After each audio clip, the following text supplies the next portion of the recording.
Señalo esto porque la carga regulatoria, por ejemplo, derivada de multiprogramación, y las condiciones de la nueva ley era algo que estuvo visible antes de pasado. Lo mismo sucede en el caso de la regulación que impuso ese instituto al agente económico preponderante en materia de radiodifusión. Se encontraba plenamente vigente esa regulación. En suma, toda la regulación aplicable estuvo a la vista de los interesados en el momento en que vinieron a presentar sus posturas, por lo que debe ser algo que ellos debieron haber considerado en su modelo de negocio.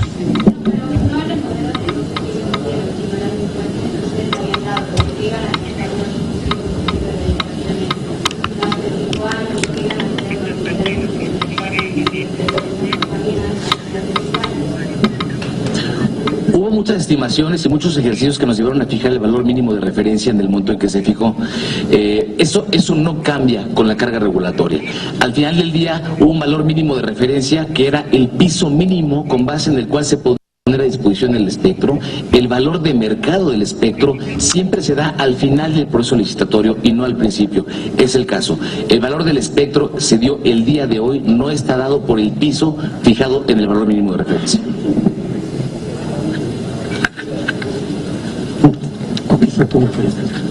Yo nada más iba a ponerlo de una manera tratando de ejemplificar, es como en las elecciones. En las elecciones se hacen muchas encuestas y puede haber tendencias, son proyecciones. El valor final, el real, es el día de la elección.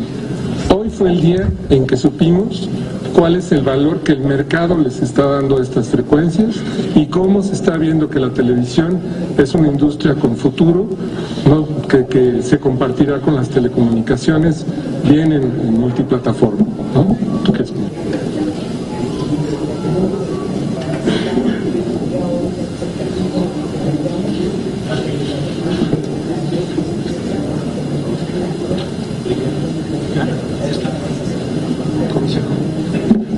Sí, gracias. Nada más un par de comentarios sobre el valor de referencia. El instituto en las estimaciones que hizo para determinar el valor mínimo de referencia no fue un intento de estimar el precio de mercado. O sea, no es que se estimó lo que en promedio valoraría el espectro y el valor mínimo era el promedio, no. No fue el intento que hizo el instituto. El instituto hizo un modelo por construcción conservador que nos garantizara que estaba un precio, en caso de que no hubiera un proceso claro de competencia, un precio por el cual el Estado estaba dispuesto a entregar el espectro sin que necesariamente reflejar el precio de mercado, porque la información que se tiene ahorita no se tenía en ese momento, que es la valoración de mercado del espectro. Entonces, el modelo de estimación del precio mínimo no se altera porque por construcción fue conservador, en el sentido, pongo un par de elementos en los cuales fue conservador el modelo para minimizar el riesgo que quedara por arriba del precio de mercado, porque entonces se hubiera tenido que declarar desierta la licitación. No se simuló el efecto de más de un canal por cadena, por ejemplo, el tema de la multiprogramación. O sea, sabíamos que era una posibilidad, pero en las simulaciones que se hicieron no se tomó en cuenta porque era una estimación conservadora. Entonces, las estimaciones que se hicieron en ese momento no se alteran con la información que tenemos actual, porque no se buscaba estimar el valor de mercado, sino un valor mínimo de referencia. Sí, buenas tardes. Enrique Villarreal, Consumo Cuidado. Señores, si puede, y también damas que acompañan a las comisionadas, si pudieran orientarme, me gustaría insistir un poco en la pregunta de mi compañera Miriam, si no hay un recurso legal para que Radio Centro pudiera inconformarse por haber recibido una cadena de las mismas condiciones y de las mismas características por 1.250 millones de pesos mayor al que su competidor está adquiriendo. Y en ese sentido, si no hay posibilidad de que se interponga un recurso jurídico para ello. En consecuencia también saber qué tiempo límite tiene Grupo Radio Centro para echar a andar esta concesión que se le ha otorgado.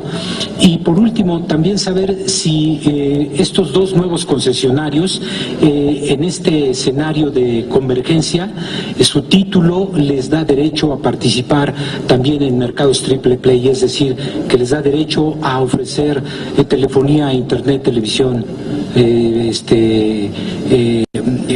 como se había planteado también en un principio, ¿no? Si era buscar la convergencia y mayor competencia. Gracias.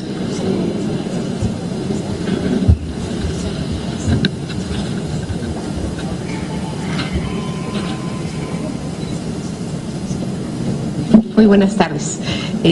Vamos tratando de responder porque son más de 4 preguntas. La belleza de las licitaciones, como fue diseñada esta, es que, pues como se dice, la leyenda de cuidado con lo que deseas, porque puedes hacerse realidad. Eso es el gran valor que tiene su base una licitación de este tipo, en que los participantes pues asignan y calculan un valor para, en este caso, pues, una concesión de una cadena nacional, en el que ellos hacen análisis del potencial que tiene el mercado de la publicidad en base a una serie de consideraciones. Mientras las reglas sean, o sea, las bases de licitación bien claras, transparentes, se dio oportunidad, por ejemplo, en las sesiones de preguntas y respuestas, se hicieron ajustes a las bases de licitación en su momento. No hay motivo de inconformidad alguna, porque las bases y todo el proceso estuvo bien diseñado. Si un postor, pues para aumentar sus probabilidades de ganar, presenta posturas más altas, sea en cobertura o en oferta económica, en este caso en oferta económica, pues está haciendo un cálculo en base al potencial, a su modelo de negocios, a sus estrategias, y no hay motivo ni lugar a una inconformidad. Eso es la competencia. Es parte de la competencia y de cómo valora cada postor esa potencial concesión. El valor mínimo de referencia, por su parte, ya lo dijo el comisionado Estrada, es el valor mínimo al que está dispuesto el Estado a concesionar un bien del dominio público, es el piso. De modo que pues esta postura es un costo hundido, el valor que se paga por el espectro, y pues de ahí se abren toda una serie de oportunidades para quienes ostenten las concesiones, de competir, de atraer nuevos anunciantes a través de contenidos que atraigan audiencias.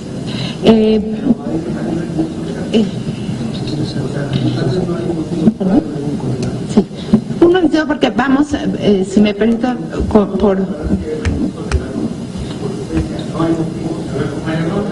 vamos en orden. Regresamos contigo para que preguntes en específico. ¿Quiere además aclarar algo mencionado Estrada? Sí, nada más complementando el comentario. La asignación se hizo con estricto apego a las reglas de las bases de licitación.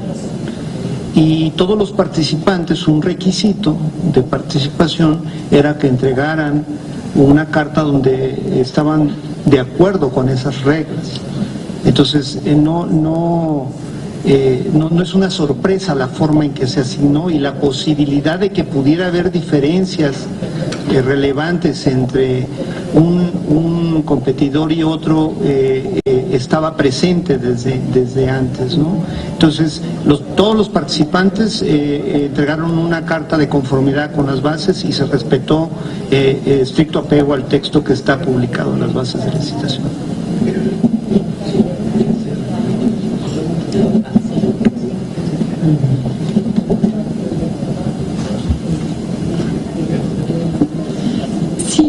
también quisiera aprovechar para complementar esta respuesta y entender un poco el contexto en el que estamos en esta licitación.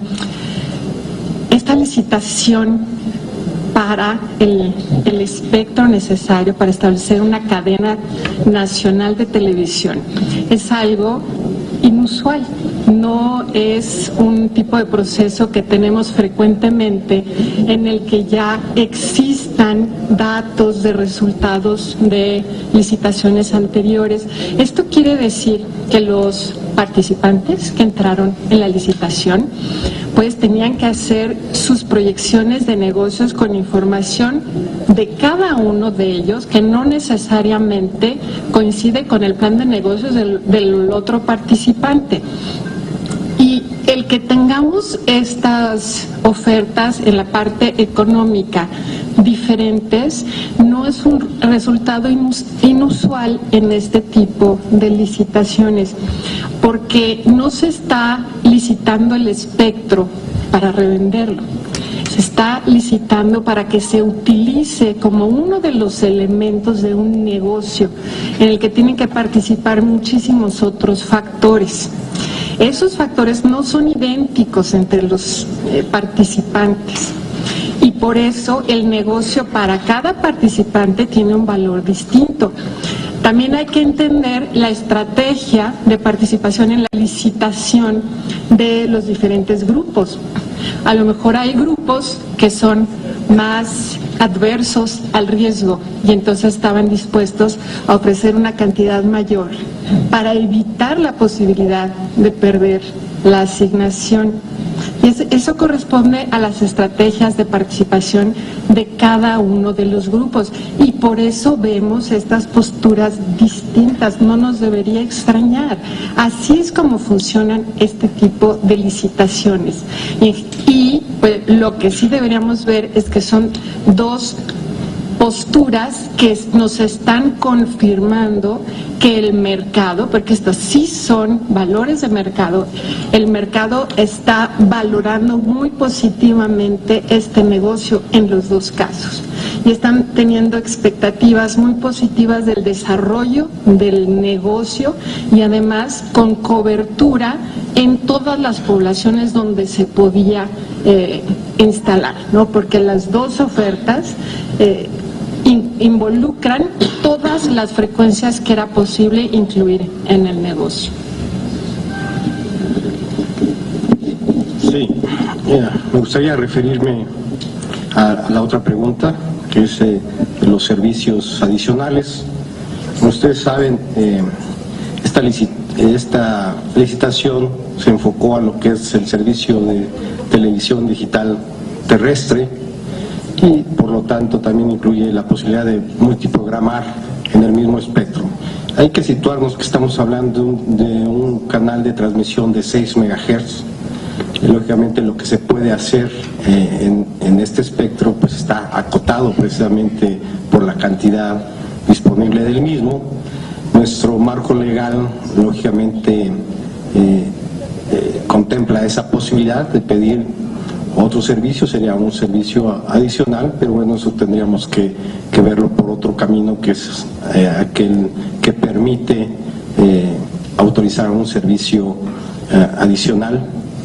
En el caso sería de telecomunicaciones, supongo yo, pero habría que ver si el espectro, claro, disponible después de dar el servicio principal, que es el de televisión digital, pues es suficiente como para que pudieran proporcionar un servicio de telecomunicación, y además si hay interés por parte de los ganadores de esta licitación de hacerlo, y el Pleno tendría que en su momento pues determinar la contraprestación que se tendría que pagar por ellos si fuese el caso.